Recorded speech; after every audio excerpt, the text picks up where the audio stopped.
Everybody, and thank you very much for joining us this afternoon. Very lovely, warm afternoon. Um, I just sort of want to say I'm Hayley Neal. I'm the Chief Exec of Cambridgeshire Acre. We have with us Gary Ruffy and Russell Moore, who are our two rural housing enablers. Um, I've introduced us. If you wanted to, you could introduce yourselves in the chat. Let us know who you are and where you're from. Um, you've all come in with your cameras off. Um, it would be really nice, I think, if we could perhaps turn cameras on so we can see your faces. But if you could perhaps keep your microphones off, just so that we don't get any screechy, horrible feedback, that would be good. We are recording this session, so if you have any objections to being captured on film, then do turn your cameras back off again. Now, there's going to be lots of times for questions at the end, and I shall facilitate that. So if you want to ask one, pop it in the chat and I'll come back and I'll come and ask it to Gary or Russell or even Alison on your behalf. And tomorrow we will send around the slides and the recording. I don't think that we've got anybody else in the waiting room to come in. I'm not sure that I'm even expecting any more. So if I can just confirm that everybody is muted, that would be good. And Gary, can I have my next slide, please? Thank you. So before I hand over to Gary and Russell, just wanted to start by saying, just a step back and asking why we're having this conversation today. And across Cambridgeshire, we're seeing a growing gap between local incomes and local house prices. Many people grew up in our villages or work in them every day and just simply can't afford to stay. So it could be a teaching assistant or someone working in a village shop, a care worker, a young farming family, or an adult son and daughter who'd like to stay close to their parents. Rural affordable housing exists to meet those local needs. Importantly, not every village needs affordable housing. Some villages already have enough. Others have significant need. And that's why the very first step is always to find out what the evidence actually says rather than making assumptions. Next slide, please. And for those who don't know us, Cambridgeshire Acre is a charity that's been working alongside rural communities across the county for over 100 years. At heart, our role is simple. We help rural communities help themselves, and we stand alongside them when things feel complicated or stretched. A lot of what we do is about rural leadership. In practice, that means being a trusted partner. Feedback.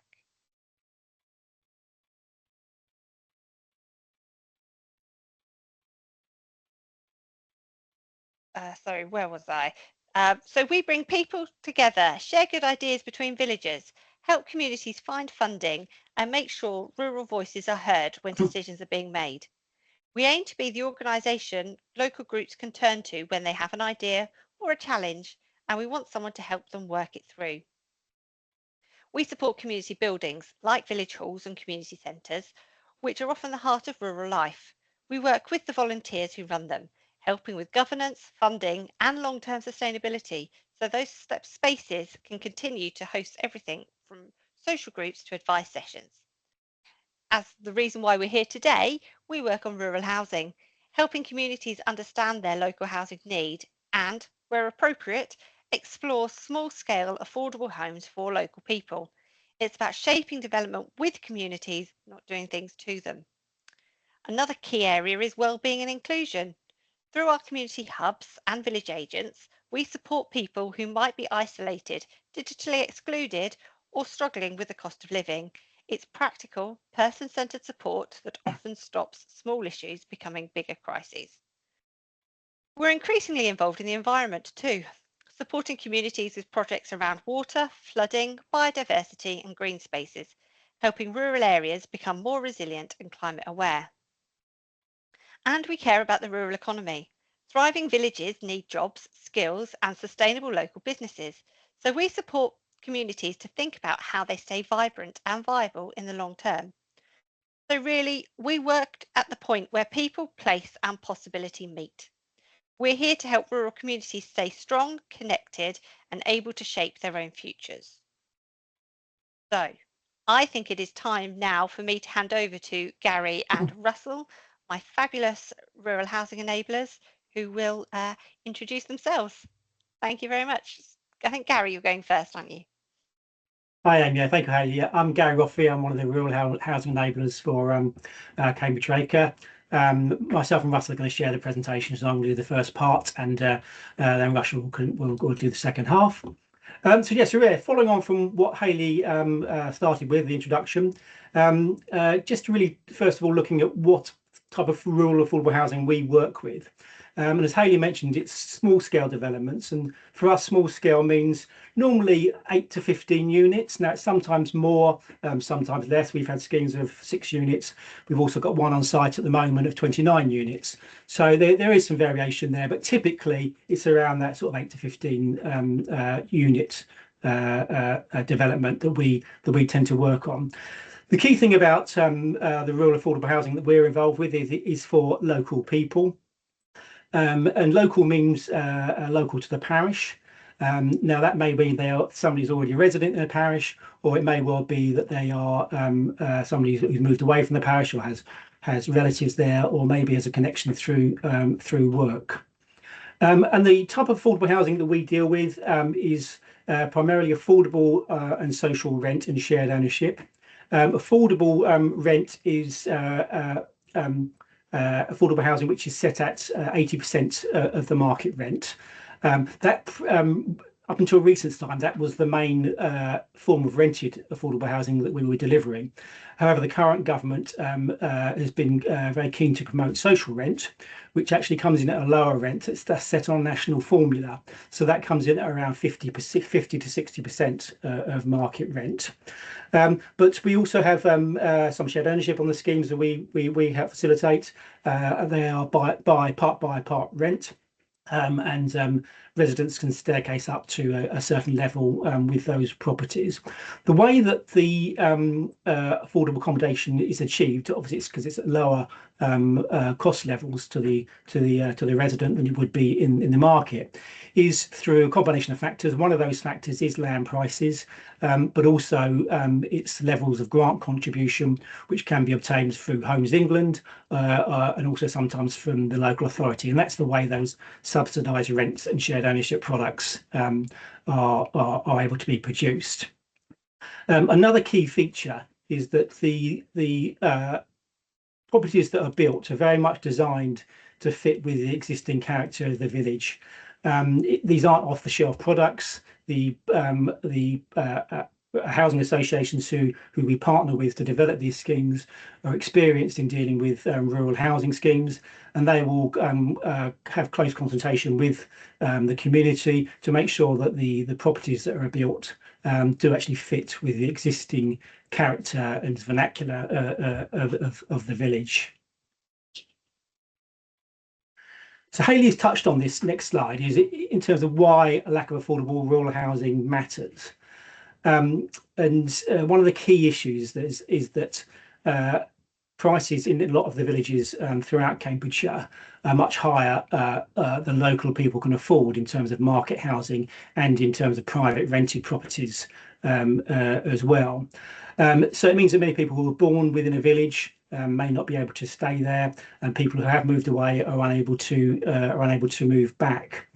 And that particularly hits younger families or people leaving the parental home, who find they're not in a position to actually buy or rent within the local community. And there's plenty of sort of statistics that back that up, show that there's a lack of affordability in the rural areas. The properties tend to be higher. Sorry, the prices tend to be higher than in a lot of the more urban areas, and there's also a lot less affordable housing. Historically, affordable housing has tended to be built in the more urban areas, so there's a lack of affordable housing for people to occupy. Another issue is that older residents often find it difficult to downsize because, again, there's a lack of smaller properties that are being built, which enable them to do that. That can lead to a number of knock-on issues. For example, difficulties in recruiting local workers, because again they can't afford to live within the village or the local area. Community networks can also start to break down, and family support networks, that may be younger people supporting older parents, or vice versa, parents supporting people with young children. And again, there can be an impact on the facilities within that village as well. I was speaking to a parish clerk this morning who was explained to me their concerns about the impact on their school of not having many young families in the village. And the numbers in that school starting to decline. It's a primary school, and that's a typical type of thing that can happen when younger families are unable to remain living within a village, and it can affect other things like shops and other sort of community type services as well. So it can have a really significant impact, particularly over time, on a village if there's a lack of affordable housing. So the way we look to deliver affordable housing within rural areas is by using what's called rural exception site planning regulations. Now that's something which is within the national planning and policy framework, which is produced by the government, but it's also reflected in local plans across Cambridgeshire. And this allows for certain types of development what would be outside of the normal development framework, and on land which wouldn't be normally allowed to be brought forward for development. It's land, so as it says in the slide, it's land that's adjacent to or abutting the existing development boundary. The key factor is it has to be to meet local housing needs, affordable local housing needs in the village. And it will only receive planning permission if it provides affordable housing in perpetuity. And that's why it's an exception to the other sites which would be normally identified for development within the local plan. On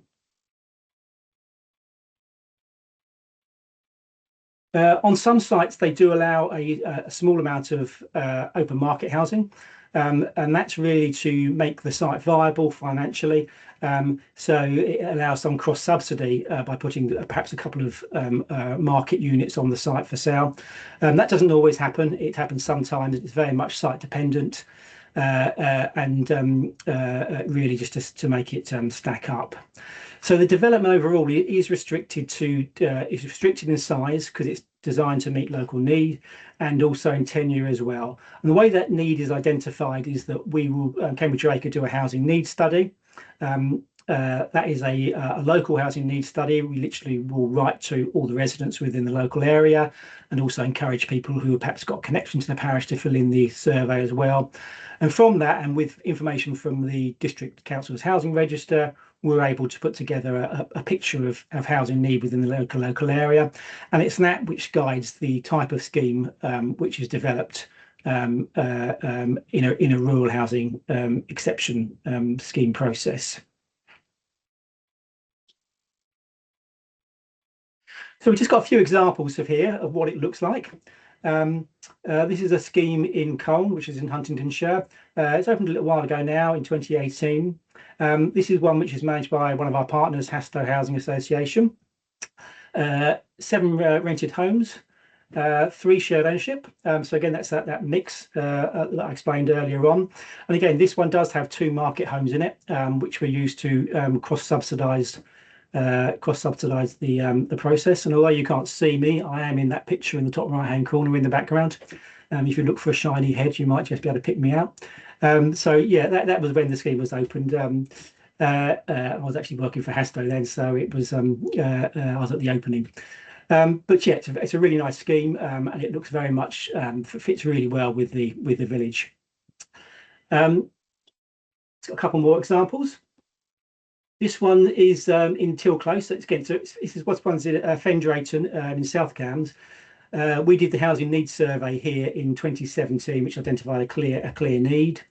The properties have been developed by BPHA, which is Bedfordshire Pilgrims Housing Association.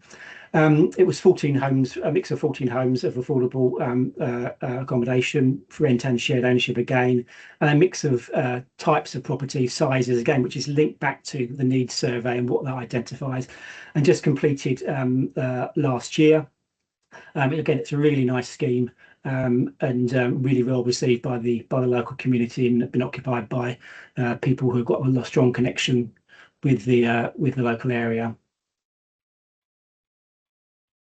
And the final example we got here is another one in South Cambridge, which is Elterslie. Again, a recent scheme from last year. 7 affordable rented homes and 2 shared ownership. One of the reasons we flagged this one up because it has got an interesting position in terms of how the land was obtained. It was gifted by a local family, but we say gifted, but there was they did get a benefit in exchange. We managed to get planning permission. Well, not we, so the housing association worked to get planning permission for 3 market homes on the retained site, and that also then allowed the landowner to make a contribution towards the scheme. So quite an interesting sort of setup there, but it just shows there is flexibility there in terms of how the land is obtained and the way that the landowner is either paid or rewarded in some way for the land that they provide. And so there are the slides I've presented. Russell's going to go more into the detail of the process now, so I'll hand over to you, Russell. Yeah, okay, yeah. So as Hayley said, yeah, I'm the other rural housing enabler. My name's Russell. I sort of work with the parishes sort of south of Cambridge City. Yeah, so as Gary said, I'm just going to look a bit more about the sort of process of selling land and why sort of landowners might think it's beneficial. So the opportunity for landowners is firstly is the chance to support local families, because as Gary said, I mean, you do find some families might be struggling financially with paying high rents. You get young people living with their parents when they'd like to leave. Some people need adapted accommodation. So if there is land provided and houses built, it obviously supports those local families.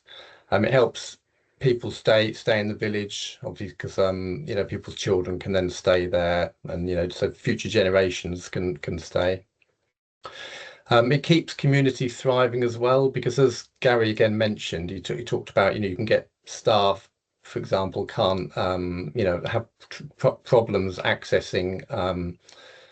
You can get problems with staff not being able to work close to where things are in the village, like GPs or things like that. They might have to travel a long way when they'd rather be living locally. You can get closure of shops, you can get vacant places at schools and things like that. So obviously if people can still live there, it can help all those things.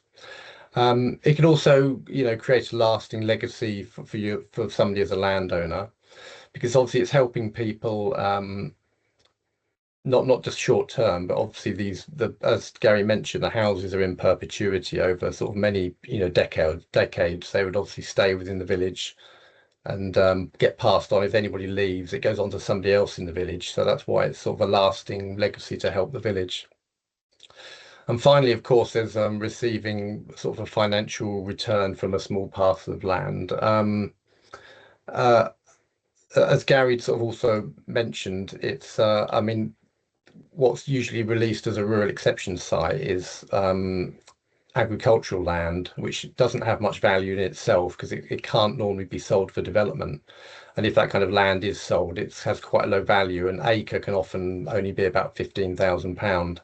But a very sort of rough ballpark figure for affordable housing that the housing association will pay is could be around £15,000 for £10,000 to £15,000 for a plot. So you can see it does generate potentially more income than it would just leaving that land or selling it as sort of agricultural land. But that can obviously vary a lot on what you get for that land, how you work with a housing association. For example, as Gary mentioned at that site, one of the sites, the landowner gifted the land, but then they were able to build 3 affordable housing, 3 market housing that they could sell themselves. and they also contributed 90,000. So there's different ways it works depending on what piece of land it is. The next slide, Gary. Yeah, so this is just a sort of diagram of how the process tends to work. So it'll work with, first there'll be an initial engagement with the parish, often through the rural housing enabler. And the next step would be to try and establish if there was a housing need, which would mean carrying out a survey. After that, if the surveyor has shown the need, then we'd start looking for a site. I forgot to mention with the need, I mean, we'd ask at that point for a housing association to sponsor the survey. So they would then assist with the site finding. And then if a site is found, then the next step is to look for the housing association will then apply for the planning permission. And then following that, obviously looking at letting and managing the homes once they're built. We are often actually changing things around a bit at the moment. We are often looking for sites now prior to doing the survey. But okay, the next slide, Gary.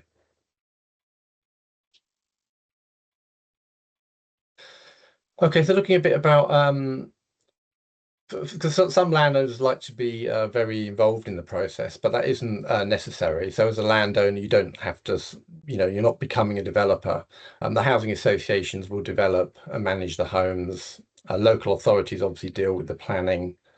Parish councils provide a lot of local input, like talking to local residents, and Cambridge Acre does that as well. We help the process to sort of move along and ensure everybody's talking to each other. So as a landowner, the primary role is just bringing the land forward. And so at that point, the landowner sort of can be as involved as little or as much as they'd like to. Okay, yeah, the next slide. So again, this is something Gary's spoken about a bit already, but it's what makes a suitable site, because not every site will necessarily work. Some of the key criteria are that it has to be adjacent to the village, so it needs to abut the village settlement boundary normally. And it would need to fit in with the village. So in an ideal situation, planners would be sort of hoping that if the site is built, that people could, walk to the shops, walk to the local schools and things like that if they need to. So it needs to be very connected to the village. Ideally, it would have easy site access, because if you start needing to build sort of long roads and paths to get to any site, then that can often get too expensive for a housing association to develop. It would need to have minimal landscape impact, because often villages have, certain places that have sort of protected views. So it may need to sort of avoid places like that. The ecology would often have to be suitable. The land would need to be sort of ideally flat, not on too much of a slope, and to have a low flood risk, of course, as well. Okay, yeah, the next slide. Okay, so this is obviously, this is something we've sort of covered already, but landowners tend to choose this route, as we've said, so they can support local families, have a legacy.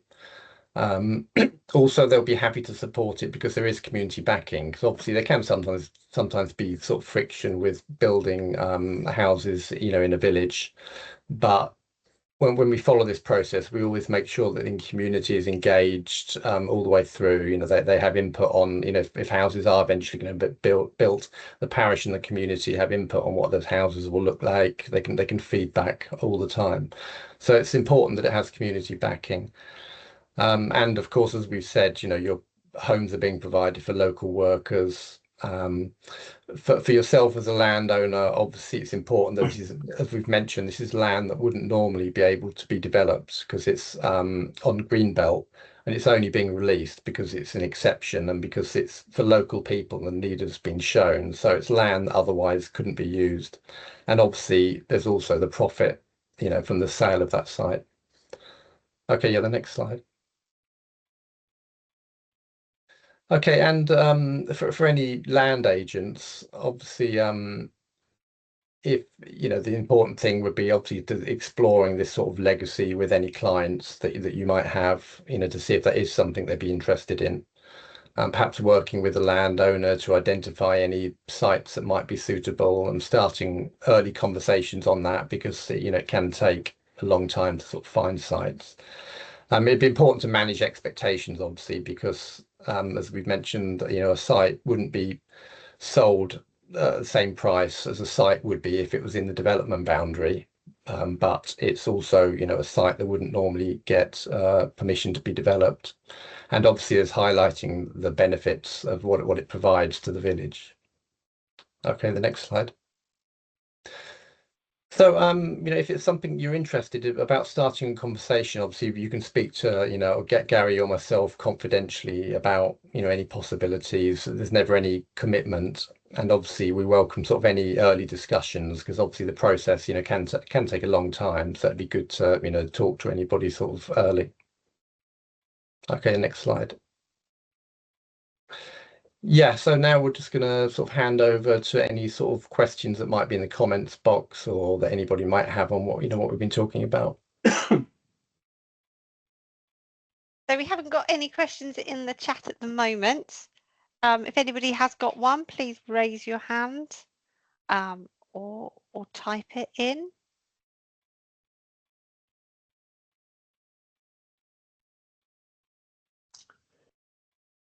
Hello, it's Geoffrey Butlin here. I do have a question, but it's kind of a big question. I'm wondering, is this the end of the session, or should I wait to the end for my question? This was the end. This is the end of the slides. Okay. Yes. Then really, my question is about scale. We're in Oakington, and I've been running a campaign for 8 years to build a retirement facility in the village. And we've tried a local plan, of course, that failed. We found 15 acres up the north end of our village near Westwick, and the housing association spent about £40,000 on progressing that. In the end, they decided it was too small. We now are talking to Homes England, who have bought the tomato farm in Oakington on the southern end of the village, about 15 acres, and they also own 35 acres on the other side of our brook. So that piece of land was bought in order to provide access to Northstowe, and it's kind of left over now as sort of spare. We've tried to talk to Homes England about using this 50 acres for our what we're calling a community park. And the reason is that Homes England are required to build an attenuation pond for Oakington, and they have about £500,000 of 106 money from Northstowe set aside for this. So we came up with the idea of how about we combined the building of the attenuation pond with the community retirement park. And the logic is that half of this land is in the flood zone. And I'm a civil engineer, and I've done the calculations, and we know that if we built this pond, we'll be able to produce enough spoil to bring the 20 acres out of the flood zone. I've checked this with Stephen Kelly, head of planning in the area, and he says that is a viable way to go, to lift the land out of the flood zone, as long as you compensate for the displacement. But we have, with this 50 acres, we have enough land to build this attenuation pond, lift this land out of the flood zone, and provide a big place for what I believe would be a rural exception building for local needs. The big local need we have is people can't downsize and stay in the village. And the school, because of that, then there's no new families coming in. And I know the school is losing numbers, as in danger of getting too small. So a whole bunch of pluses in here I've discussed with Stephen Kelly as well. And one of it is that this land at the moment is brownfield and agricultural.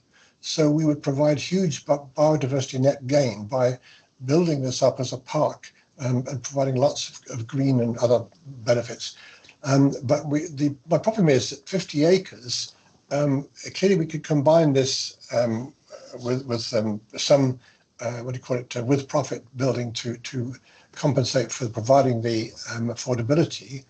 I've had a meeting with Homes England 3 years ago, and they said it was an idea. They wouldn't talk to us for 3 years, but we finally had a meeting last week, and they have the head of large estates in Homes England declared there's nothing not to like about this idea.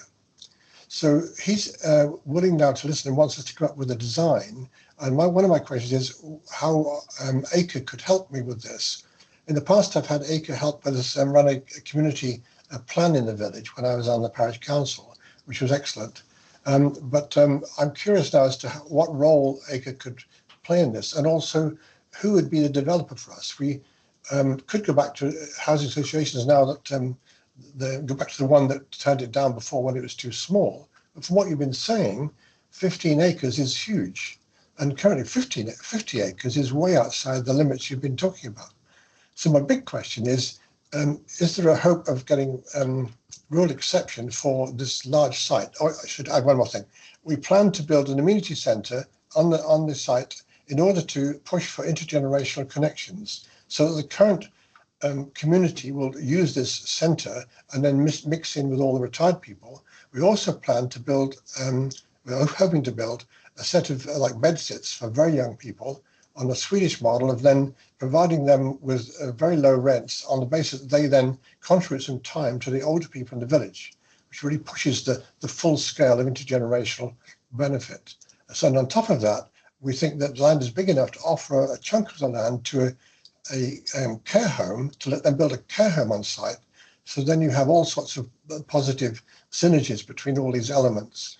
But to come back to the question of 50 acres is a big site. Clearly, a lot will be used by the park, but what? I mean, I need a bit of metrics on this from acre. Are we off the scale, or is this the wrong route to take? Do you want to, Gary, or do you want me to? You can go first. Want to, Russell?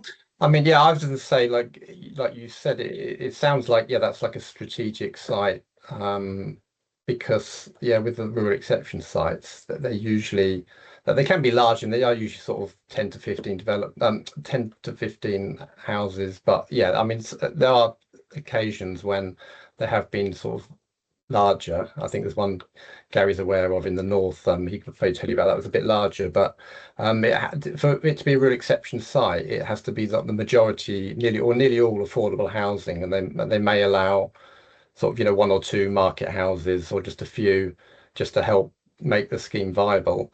So it does sound like, to me, from what you said, it sounds like more like a strategic site, but because I think you're saying there'd be a lot of market housing and less affordable housing, if that's correct. No, I didn't say that. Oh, sorry. I'll come back to your point about what makes it affordable. Homes England own the land, so they could clearly be steering the price of the land, of the plots, and of course that would dramatically affect the end cost. And right now they own this land, and by building this pond, we're turning unbuildable land into buildable land. So they got a huge uplift in value anyway. So they have room to provide this at a lower rate if they have a mind to do it. I think that Russell meant there has been some larger sites, particularly in this one in which is East Cambridgeshire, where there's a large scheme of about 120 units was agreed by the planners. That is very much very unusual for that sort of site to be allowed to be developed as a rural exception site. But there's no actual number limit to what can be built on a rural exception site. It is very much geared to what is the needs of the local community. I don't know whether a housing needs survey has taken place in Oakington in terms of identifying what the local need is, because that would normally guide any planning application to make sure that it's actually meeting a local need, because that is one of the specifications or the criteria for a rural exception site. We're expecting to do that, carry out such a survey, or have it help us do it. But when you said local, how wide is local? Just it's normally to the parish. Yeah, it's normally the parish where the need is assessed, or anybody who wants to come back to live in the parish. So I'm not sure how wide the development that's being developed is expected, what need it's expected to meet, whether it's need beyond the parish or whether it is just parish need. In your case, well, we have 660 houses in our parish, but we have been planning from the beginning to this to provide for our parish and the neighbouring parishes all around us because of the size. Yeah, well, that can happen sometimes. It very much depends on the planners. They will sometimes accept villages being combined to provide a rural exception site. It does then mean, obviously, that it tends to be nearer one village than the other, but that has happened before, so it's not impossible. I can see that Laura's got her hand up, and she's very knowledgeable about all these sort of things. I'm sure she can help. Hello, sorry, I can't help myself. I'm Laura Atkinson. I'm also a rural housing enabler alongside Gary, but in Essex, in the neighbouring Essex. Um, I just wanted to support what Gary was saying really around the fact that a rural exception site should really come forward based on identified needs. So it's about looking at that need first. And if you go in with other parishes neighbouring, that might be something for your local authority to look at. I don't know because I'm not obviously in Cambridgeshire. But the other thing that I was thinking in my head was that in Essex, we've got a scheme coming forward where there's a normal development site, but there's a bolt-on of a rural exception site, and potentially what you're looking at maybe is two sort of separate things. One for the care home and and all these other amazing buildings that you kind of looking to develop on this site, and then maybe as a separate sort of bolt-on to the project would be a rural exception site. I think what the land that you've got is massive. Probably you're not going to need nearly that much at all to deliver your affordable housing to meet your local need. But I think in order, and I'm not 100% because obviously Gary and Russ are the experts in Cambridgeshire, but in order to achieve the local connection, you might then have to sort of separate a bit off just for the rural exception site to ensure that your section 106 remains on the land and you get that local connection in perpetuity. But it's worth looking at maybe what you want on there, because to my knowledge I've not seen rural exception sites with other buildings on, for example, like community centres or other buildings. It would have to come forward under a separate policy. So you might find that you almost parcel it up, depending to make sure that you comply with policy and that you're not interfering with the beauty of the rural exception site to keep those local connections in perpetuity. I just wanted to add that 2 pence in. I will disappear now. Thank you. It is complicated. I think you're right that it needs a kind of a mix of several elements to win this one. Clearly, the attenuation pond itself is going to occupy 10 or 15 acres of land anyway, and that has nothing to do with a rural exception. That is a local requirement. And this is all, I should have said, it's all within 100 metres of the crossroads in the village, so it's all very close in. And we tick many of the boxes you've been mentioning just now. So we're not quite sure how to mix it with these other. No, you might find that an RP, a housing provider, a registered provider for rural specialist housing provider like Hasto for rural exception sites, might not want to be involved in the rest of it. So it's almost like trying to keep that separate to the affordable housing, so that it doesn't feel like too big a project to engage a specialist RP on. Yeah. Thank you. We'll come back to then how might ACRE help us in this project? Well, in terms of the rule, if there is a rural exception site to be put forward, then we work with a number of housing association partners who may be interested in being involved. We would again, in terms of a rural exception site, there would be a need to be a housing needs study, and we do carry out housing needs studies. We, as Russell said, we look to get one of the our partner housing associations to sponsor the housing needs studies, so there's no cost to the parish council, which is normally the body which we work with, and we would also be involved with any consultations and communications with working with the parish council and the housing association, with the local community, to talk about the scheme and to get opinion on the scheme. So yeah, that's and it'll be the housing association, if they were to be involved, who would be working on any specific design proposals, but that would then be normally consulted on again with the parish council and with the local community. So I think I'm not sure whether you, as Laura was saying, some of the housing associations we work with tend to focus on small developments. They're not involved in larger developments. We do have some which work on larger developments, but some don't. So I think the scale of the development would be an issue in terms of who we could point you in the direction of. But yes, I don't think, as Laura said, they want to be involved necessarily in some of the wider aspects of the development. But certainly in terms of the rural exception site part of it, then yeah, that's something we would happily be involved in. Thank you. Could somebody at the end of point me at who I should speak to, perhaps by the email, and follow up? Yeah, well, maybe if we have a separate conversation outside of the meeting, I can talk to you about who we work with and about the process potentially in a bit more detail. Thank you. You're welcome. Thank you, Gary.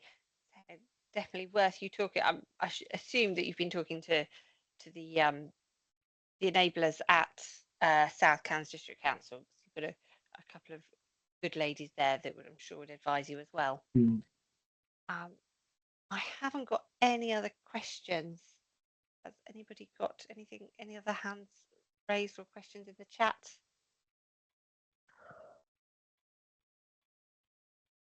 No. Okay. In that case, thank you all very much for coming. We will be emailing the slides tomorrow. And yes, thank you all. I hope you all can go and enjoy the sunshine and try and stay cool. Don't melt. I think the best thing to say. Thank you very much, everyone. Bye-bye. Thank you. Bye-bye. Yeah, thank you. Bye.